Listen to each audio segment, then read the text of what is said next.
Allez, salut les jeunes. Alors, problème de rat qui s'amuse à faire des passe-passe entre les voisins. Alors là, je suis chez le voisin numéro 1, on va l'appeler comme ça. On est chez Fabrice, voilà, Fabrice, et l'autre voisin c'est Paul, on va les appeler comme ça.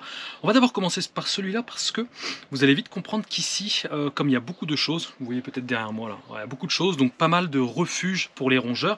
Donc ce qu'on peut déjà conclure, avant même de commencer, c'est que ici, c'est l'habitation, ok, là c'est la maison, à côté c'est la cantine, parce qu'en fait à côté le voisin a un poulailler, donc en fait ils font le passe-passe, ils se logent ici, ok, de toute façon vous allez comprendre, hein. Voyez, ils se logent ici, et ensuite ils passent en dessous, ils vont taper la graine à côté, ils vont à la cantine, ok, une fois qu'ils sont bien restaurés, ils re-rentrent ici, et puis c'est assez facile de se cacher, parce qu'il y a énormément de choses. Regardez autour de moi, comme ça je vous montre un petit peu, hein. Vous voyez, il y a beaucoup de cachettes potentielles, donc c'est toujours compliqué. Néanmoins, donc le voisin à côté, Paul, qui a un poulailler, lui en fait, il les voit passer sous cette tôle là. Ouais, à côté, là derrière, c'est son jardin. On va y aller juste après, hein. Et en fait, tout simplement, j'ai observé des traces. Alors c'est vraiment très léger, des petites traces de pattes ici de rongeurs. Donc en fait, ça grimpe ici là, ça passe là, et là, vous voyez la lumière du jour là-bas, ça passe ici. Bon, ici, il a juste mis pour le moment des appâts sous forme de graines. Comme je vous l'ai déjà dit dans les vidéos, ça c'est vraiment le raticide le moins puissant, le moins cher aussi. Voilà, c'est entre nous, hein, c'est pas terrible. Voilà, je vous le dis tout de suite, perdez pas votre temps avec ça, c'est pas terrible. Bon, on a compris quand même déjà. C'est rapide, hein, compréhension, franchement, on a l'habitude. Par contre, ici, pas de traces d'excréments. J'ai pas observé ça.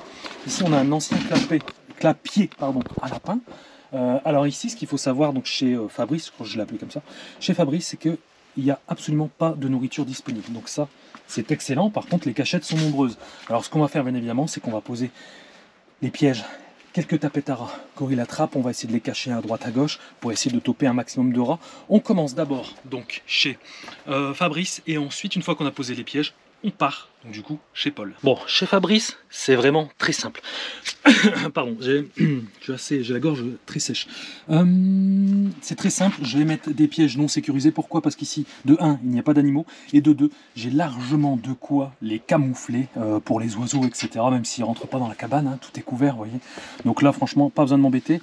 Ce que je vais faire, c'est que j'en ai mis 3 beurre de cacahuète, hein, classique, hein, voilà, le bon vieux beurre de cacahuète, la valeur sûre, et on va parfumer les 2 autres avec le spray Recent arôme caramel aujourd'hui. Voilà, je tourne cette vidéo le samedi, le week-end c'est plus sucré, allez, on va dire ça. Hop, donc je pulvérise ici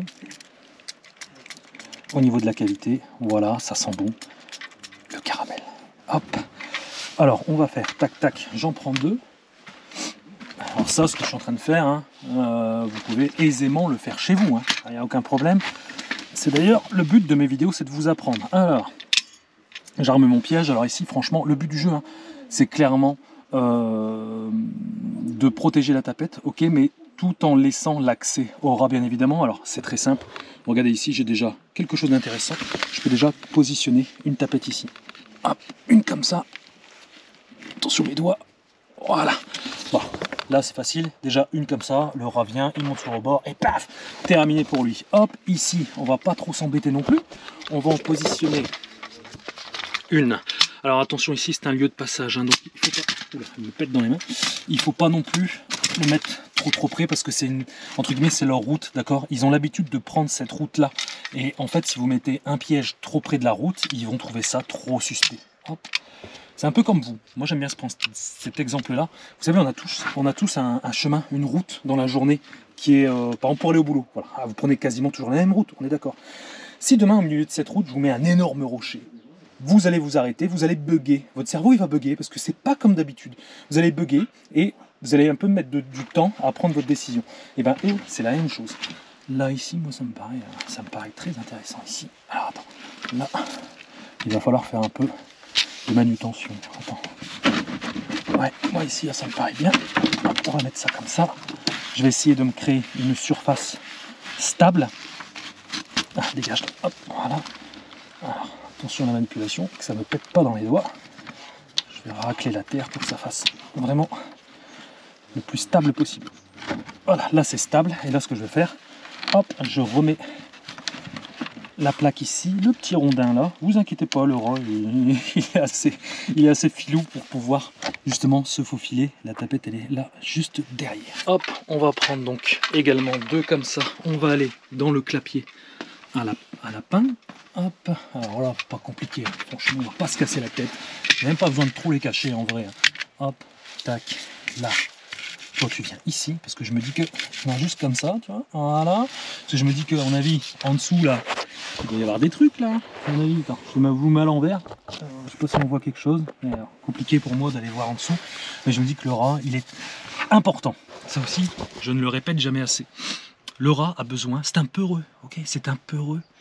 Il est craintif, il a besoin de se sentir un maximum en sécurité, c'est très important. Le piège ne fait pas tout, et là pas non plus, d'accord? Le positionnement est très important, il va falloir le mettre en confiance. Et là justement, le chemin entre sa cachette et là il est en confiance, et ben potentiellement là, il va pouvoir aller prendre le risque, entre guillemets, juste d'avancer de 10 cm et de se faire gauler. Là honnêtement, le risque il n'est pas élevé, il le prendra. Hop, alors, là c'est bon, et on va en mettre une à l'opposé. Il faut que je fasse gaffe à pas taper ce truc parce que lui ça maintient la structure, donc je ne vais pas prendre trop de risques non plus. Je ne veux pas que le toit me tombe sur le coin de la tronche. Ah, voilà, mais clac, facile, hein, avec Gorilla Trap à une main, hyper simple pour ceux qui sont intéressés.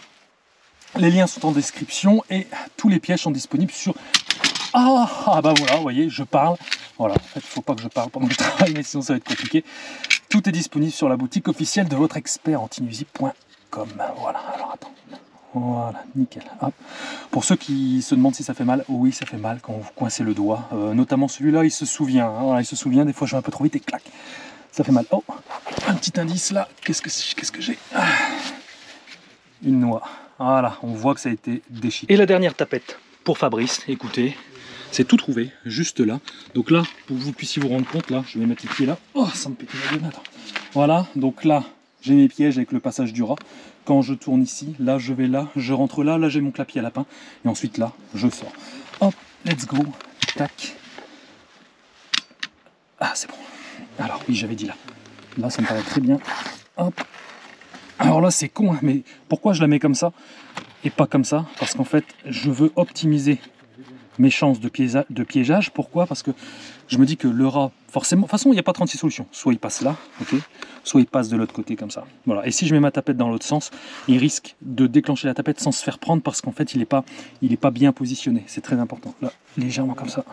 Voilà, là, ça devrait le faire. Et tu vois, je vais même mettre encore un petit peu la planche là, toujours pour la sécurité. Voilà, mais je vais me mettre comme ça, je vais vraiment l'inciter tout de suite. Il est là, là il est pas bien, tout de suite il va se réfugier là, et là il est un peu plus en sécurité, et là j'ai plus de chances que paf, ça tabasse. Bon, je range mon matos, ok. Là j'ai prévu des trucs un peu plus sécurisés pour Paul, parce que Paul a des poupoules. Donc maintenant, direction chez Paul. Donc là, changement de décor, nous sommes dans le poulailler donc, de Paul. Avant d'aller observer un petit peu ce qui se passe un peu plus loin, je vais juste faire une petite remarque sur quelque chose, notamment au niveau du stockage des graines. C'est vrai qu'on n'en discute pas souvent, mais mettez à l'abri vos graines. Il faut que vos graines soient inaccessibles pour les rongeurs. Et pour ce faire, il y a des trucs, il y a des moyens tout simples, comme c'est ce qu'on appelle, je crois que c'est des seaux alimentaires, je crois, ouais, c'est des seaux alimentaires. On ouvre ici et en fait le stock de graines, il est là parce que Paul, il ne laisse pas toute la journée à disposition des poules comme ça. En fait, il les nourrit 1 à 2 fois par jour.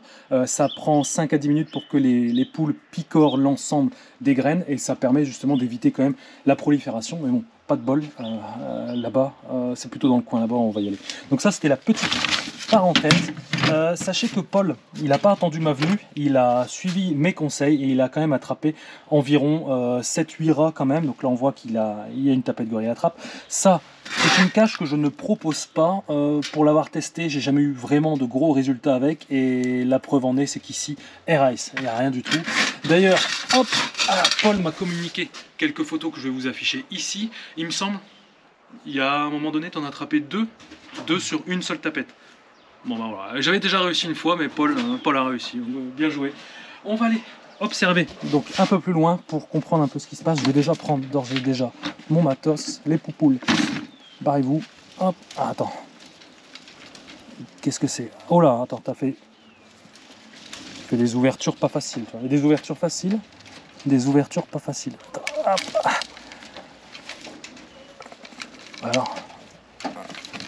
Voilà, là c'est bon. Hop, on rentre. Hop là, bonjour mesdames. C'est parti. Donc là, souvenez-vous, à côté, on est chez Fabrice. Remarquez les tôles là. Voilà, tout à l'heure, on a piégé là-dedans. Là, on a le petit poulailler. Alors ici, bien évidemment, j'ai demandé au propriétaire où est-ce qu'il les voyait, etc. Tout ce coin-là, c'est safe. Ok, franchement, il observe pas des rats. Par contre, il m'a dit, dans ce coin-là, là, apparemment, il y a un terrier. Et il s'amuse également à passer chez l'autre voisin. Bon, je ne vais pas faire tout le quartier, je vous le dis. Mais bon, voilà. Vous voyez ici, là, une sorte de terrier ici. Là. Ouais. Navi, c'est l'ami-dent. Et également, il m'a décrit ce lieu-là. Donc, ben, ça ne me surprend pas, hein, parce que là, il y a un arbre. Ils aiment bien se mettre là. Pourquoi? Oui, j'écoute. Oui, pour la sécurité. Voilà, encore une fois. Là, le rat, il n'est pas bien, donc il va se déplacer rapide. Là, il prend son temps. Il est peinard. Il est à couvert. Hein. Donc, ça bouge pas mal à chaque fois. Il les voit se foutre là-dedans, passer chez l'autre voisin, revenir ici. Ouais. Donc, c'est plutôt dans cette zone-là qu'on va piéger, bien évidemment. Ici. Bon, ça c'est les poules qui ont gratté, hein. Voilà, mais on n'observe pas trop de choses. J'essaie de voir le trou que j'avais vu tout à l'heure là, chez Fabrice, mais je le trouve pas. Je pense que c'est peut-être celui-là, je crois. À mon avis, c'est celui-là. Ouais. Il y a moyen, hein. Un petit rat il passe là, tu vois. Il passe au sol. Bah, les poules elles retournent tout, donc forcément j'ai pas de traces, bien évidemment. Ok, bon bah ici ça va être très simple. Piégeage sécurisé pour deux raisons. Présence de poupoules et présence également des animaux de la nature, j'ai envie de dire, on va dire ça comme ça, c'est poétique, les oiseaux notamment. Voilà, donc on va positionner un peu tout ça, on va préparer. Bon, voici les pièges que je vais utiliser. Donc là, il y a deux pièges à rat professionnels Blantor et un Securipost. Je fais 30 secondes juste pour vous apprendre à ouvrir une boîte. Je sais, ça paraît stupide, mais j'ai des personnes qui ont du mal à ouvrir les boîtes. Voilà. Alors franchement, rien de compliqué. Vous voyez la clé là? Voilà, c'est un carré, d'accord? Ce n'est pas une clé comme une maison avec une serrure où il faut faire 15 tours. Il faut juste l'insérer ici dans l'intérieur parce qu'il y a des sortes de petites pinces qui mettent sous tension. Donc là, en fait, il suffit juste de faire un quart de tour et la boîte s'ouvre. Alors, parce que moi, je le fais qu'à une main. Tu sais, on va encore me dire, prends une caméra, machin, ouais, je sais. Voilà, c'est ouvert. Il y a vraiment rien de plus simple. Là, vous ouvrez, le Securipost en plus, c'est le plus simple. Tac, vous prenez beurre de cacahuète, ce que vous voulez, pourquoi pas un petit morceau de lardon. Vraiment, faites-vous plaisir, mais généralement le beurre de cacahuète il marche bien. Je prends un petit bloc Nara arôme mangue, comme ça si mon beurre de cacahuète, le rat ne se fait pas piéger au bout d'une semaine, admettons, le beurre de cacahuète va commencer à devenir moins attractif, il y aura toujours un bloc aromatique toujours dedans. Là, je referme. Clac, là c'est fermé, j'entends mon clac et je conserve ma clé. J'ai une petite tirette ici, donc en fait avec votre main, pas avec le pied, moi je le fais avec le pied, mais avec votre main ici, vous tenez fermement le Securipost et là avec la languette ici, vous venez tirer fermement, clac. Là on voit la barre qui est surélevée, ok. Le piège est armé. Voilà, merci, au revoir. Et pour le piège à rat sécurisé Blantor, c'est la même chose. Vous ouvrez, hop, voilà, même avec la clé du Securipost, je l'ouvre. À partir du moment où c'est un carré, vous pouvez tout ouvrir. Hop, je positionne ma tapette à l'intérieur, clac, là, on va faire tomber, voilà, là ça me tient super bien, j'arme mon piège, hein. Bien évidemment, sinon ça va pas servir à grand chose, sauf si vous utilisez la technique de l'ami fourbe. Je l'avais dit au tout début de la chaîne YouTube, ça consistait en fait pour gagner la confiance des rats, à ne pas armer les tapettes, laissez-les manger le beurre de cacahuète, et puis dans 2 jours, vous armez le piège, et là, généralement, vous faites un carton. Voilà. Hop, là, je ferme. Mais ici, autant l'armer tout de suite parce que les rats ont un accès difficile à la nourriture. Donc autant le faire directement. J'ouvre, hop, voilà, la tapette. Et même les tapettes transparentes, forcément, elles sont adaptées aussi pour rentrer parce qu'elles ont le même gabarit. Hop, j'arme mon piège, ça me prend vraiment pas longtemps. Un petit bloc Nara Choco, voilà. Et j'ai craqué mon gant sur la tôle. Je suis sûr que vous l'avez vu et je suis sûr qu'il y a déjà des commentaires là-dessus. Hop, voilà.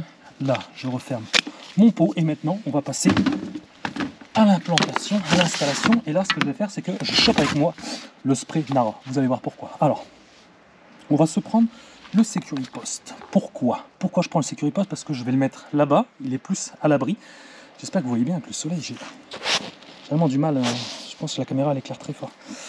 Là-bas, je vais le mettre là-bas. Pourquoi? Parce que moi, j'aime bien dans les poulaillers le piège à rat professionnel ici parce qu'il y a 2 petites encoches en plus, donc ça éloigne encore plus la tapette de son extrémité, ça fait encore une meilleure sécurité, même si celle-ci le Securipost c'est déjà très bien en termes de sécurité. Hop, alors, ça, on va le mettre ici. Oh, on va prendre plein la tronche. Je sais pas si vous voyez, mais ouais, là, je suis dans la jungle. Alors attends. Oh, faut le mettre un peu plus loin. Là-bas, parce que là-bas c'est stable. Essayez de le mettre dans un endroit stable. Voilà, comme ça, tu vois. Là, ça me paraît bien. Après, vous pouvez même mettre une brique dessus, histoire que ça tienne bien. Voilà, au moins là, ça bouge pas. C'est good. Hop. Oh là là. Pouf. Pouf, c'est bon. Alors, maintenant, piège ici. Toi, tu vas venir avec moi, mon copain. Et toi, tu vas aller ici. Tu vois. Là, il me paraît bien. Le terrier, il est de l'autre côté, ok. Donc là, moi, ça me paraît bon ici. Et le dernier, bah écoutez, le dernier, vu que là-bas ça bouge pas des masses, on va pas le mettre là-bas. Je vais le mettre plutôt au fond là-bas. Je préfère. Hop. Alors, voilà, on va le laisser comme ça. Et nous verrons bien ce que ça nous donne. Petite astuce en plus. On va maintenant dissimuler toutes les odeurs qui sont potentiellement suspectes à l'aide donc du Nara Spray. Le Nara Spray arôme, c'est quoi celui-là? Arôme viande, mon préféré. Hop, ça donne vraiment une odeur de viande un peu fumée comme le barbecue, tu vois. Là ça tourne, ok. Là j'ai mon petit spray. Et là en fait je vais juste en foutre sur la boîte, ok. Juste sur la boîte, ça m'enlève toutes les odeurs, toutes les odeurs de plastique, potentiellement les odeurs humaines, parce que regardez là, là franchement c'est pas bien. Je vais d'ailleurs prendre des gants beaucoup plus solides pour travailler, parce que là ça se déchire trop facilement. Là. Hop, petite odeur de viande agréable, petite odeur de barbecue qui fait venir les rats et certainement les plus gourmets d'entre vous, parce que moi personnellement une odeur de viande grillée, je suis... Bon, désolé pour les véganes, mais là... Là, tant pis. Hop. Et un petit coup ici. Ça, c'est vraiment bien. Nickel. Hop. Là, c'est bon. J'ai positionné, je vais mettre à moi. J'ai positionné tous mes pièges. J'ai mis les arômes qu'il faut. J'ai mis en plus le petit spray Nara pour masquer les odeurs. Alors là, honnêtement, qui de Paul ou de Fabrice va attraper le plus de rats? C'est une question existentielle. Je parierai quand même sur Fabrice. Ouais, c'était là. Oui, le voilà. Je parierai plus sur lui. Peut-être parce que les rats me semblent peut-être être plus en sécurité, moins dérangés. Donc on verra. On verra bien. Bon, ceci étant dit, c'est terminé pour aujourd'hui. On va voir les résultats dans une semaine, hein, tranquillement. Je vais attendre de voir lequel de Paul ou Fabrice va revenir vraiment le plus rapidement. Si vous êtes à la recherche, bien évidemment, de pièges professionnels et efficaces, c'est dans la description et également sur le site officiel de votreexpertantivisib.com. Et surtout, mettez-moi des commentaires, posez des questions si vous en avez. N'hésitez pas à vous abonner en cliquant là, à regarder une autre vidéo là, ou alors à vous procurer des tapettes monstrueuses ici, la tapette Aragorilla la trappe. Vous avez des conseils, vous avez les produits, il n'y a plus qu'à jouer maintenant. Allez, à plus, à très bientôt pour les résultats. Ciao tout le monde!